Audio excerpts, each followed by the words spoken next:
বিশেষ রাজনৈতিক দলের লোকজন পঞ্চায়েত স্তরের নেতারা বাংলাদেশিদের ভোটার কার্ড আধার কার্ড করতে সহযোগিতা করে। জনপ্রতিনিধিদের প্রতি প্রশাসন নজর রাখুক। সাংবাদিক বৈঠক করে মন্তব্য বিজেপির সাংগঠনিক বহরমপুর জেলা সভাপতি শাখারব সরকারের। আমি কেন্দ্র সরকারকে চিঠি লিখছি, স্বরাষ্ট্র দপ্তরের মন্ত্রী অমিত শাহজিকেও বলবো, এই জেলার কোন নেতা মন্ত্রী পর্যন্ত যেন বাদ না থাকে। অনেক গ্রাম সভার নেতা আছে, আমি নিজে দায়িত্ব নিয়ে লিস্ট নিয়ে আমি জমা দিব। বাংলাদেশের ছেলে এরপরের মেয়েকে বিয়ে করে শ্বশুরকে বাবা সাজিয়ে আধার কার্ড তৈরি করে দিনের পর দিন এই জেলায় বাস করছে। তারা রাজনৈতিক দলের নেতাতে রূপান্তরিত হয়েছে, আর কিছুদিনের মধ্যেই তারাই হয়তো এমএলএ এমপি হবেন, কিন্তু প্রকৃত জিন খুঁজতে গেলে পাবেন বাংলাদেশের।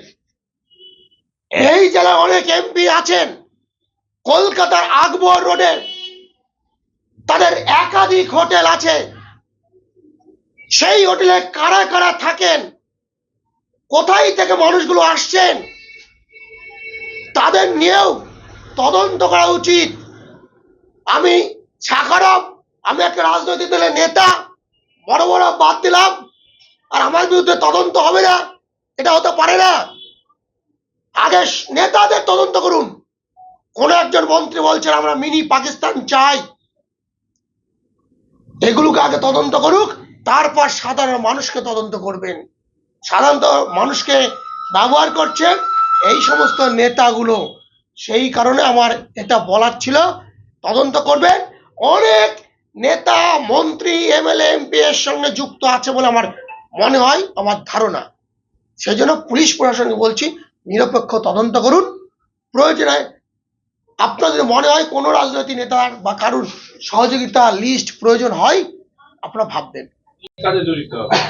আমি স্পেসিফিকলি কোনো এমএলএ এমপি বলছি না, আমি বলছি সমস্ত দলের ইনক্লুডিং মি, সমস্ত নেতাদেরই এদের তদন্ত করা উচিত, যে কোথায় আমরা কাউকে প্রশ্রয় দিচ্ছি কিনা, আমরা কাউকে শেল্টার দিচ্ছি কিনা এই জঙ্গিপনা কাজের সঙ্গে। কারণ এখানে অলরেডি টেস্টেড মুর্শিদাবাদ জেলা, অলরেডি এর আগে কংগ্রেসের যুব নেতা, এখন হয়তো তৃণমূলের হয়তো হয়ে যাবে, হয়তো অন্য কোনো দলের উপায় পেতে পারেন, তারা আইএসআই চরের সঙ্গে যুক্ত ছিল, জঙ্গির সঙ্গে যুক্ত ছিল, জেল খেটেছে, জেলে আসামি হয়েছে ৩-৪ জন, একজন মারা গেছে। টাইম ডেট বলে দিলাম, আপনারা তদন্ত করে দেখুন আমার তথ্য ভুল আছে কিনা। কোন ব্লক আমি নিশ্চয় জানি, কিন্তু আপনারা ভাবুন, সবই যদি আমি বলে দেবো তাহলে পুলিশের কাজটা কি আছে, আপনাদের কাজটা কি আছে। 2001 সাল, তাও আবার রিপিট করছি 2001 সাল, কংগ্রেসের ব্লক যুব নেতা সহ আরো নেতা ছিল। তখন তৃণমূলের প্রভাব ছিল না, এখন তৃণমূলের প্রভাব আছে, অনেক ভোটার আছে যারা ওপার বাংলায়। আপনি বলুন, এটা আমার তদন্ত করার কাজ নয়, লিস্ট চাইলে পেয়ে যাবে। আমাদের কাছেও রিপোর্ট আসে, আমাদের কাছে মানুষ বলে বাংলাদেশের ছেলে এপারের মেয়েকে বিয়ে করেছে, শ্বশুর মশাইয়ের নামকে বাবার নাম চালিয়ে আধার কার্ড। পাসপোর্ট তো ভারত সরকার দেয়, কিন্তু ভারত সরকার অথরিটি, সাইন অথরিটি, কিন্তু তদন্ত করে কে? ডিআইবি, আইবি, কার? পশ্চিমবঙ্গ সরকার। এই ডিআইবি কোথায় বসে আপনারা নিশ্চয় জানেন, আপনাদের পাশেই অফিস। ডিআইবি যদি এখানকার রাজ্য সরকার যদি অন্ধ থাকে, ধৃতরাষ্ট্র হয়ে থাকে, তাহলে তো পেয়ে যাবে। আপনি যদি কাগজপত্র ঠিক থাকে দেন, তো ভারত সরকার বিদেশ দপ্তর পাসপোর্ট তো দেবেই, তার তো আপনার একটা নেই। কিন্তু ওই কাগজগুলো যারা ভেরিফাই করছেন, যারা ইনকোয়ারি করছেন, ডিআইবি গুলো কি করছে? ওই 500,000 টাকায় বিক্রি হচ্ছেন।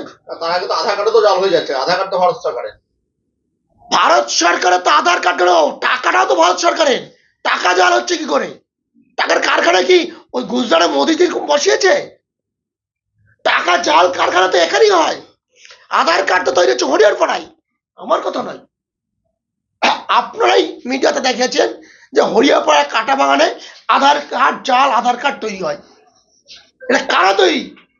আমি একটাই পরিষ্কার কথা বলতে চাই, সব খারই খারক নয়, কিন্তু সব খারকই খার, এটা মাথায় রাখবেন।